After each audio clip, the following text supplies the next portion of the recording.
Hello, આજે આપણે બનાવવાના છીએ લીલા વાલનું શાક. કઠોળનું તો બધા બનાવતા જ હોય છે. આજે આપણે બનાવશું લીલા વાલ, જે મેં આ બધા ફોલીને રાખ્યા છે આમાંથી ગાંઠી કાઢીને. પછી એમાં નાખશું ડુંગળી, ટમેટાં, મીઠો લીમડો, આદુ, મરચાં, એની પેસ્ટ બનાવીને નાખશું. આ વાલ આપણા ફોલીને તૈયાર થઈ ગયા છે. હવે એનો આપણે વઘાર કરશું. આ લીધો છે અજમો નાખશું. વાલમાં અજમો નાખવાનો.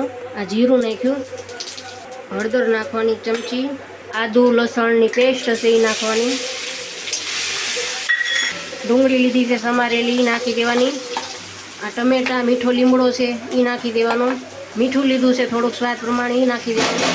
ઘડીક સાતળવાનું છે આવી રીતે એમને. ડુંગળી સતળાઈ ગઈ છે, એમાં આપણે વાલ નાખી દઈશું. આપણા વાલ નાખી દીધા આપણે.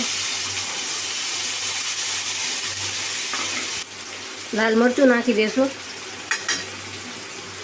ખાંડ નાખી દઈશું, થોડીક જ નાખશું ખાંડ, બહુ ગળ્યું નહીં કરી. હેલો, તો હાલો આપણું વાલનું શાક થઈ ગયું છે તૈયાર. આવી જાઓ બધા જમવા.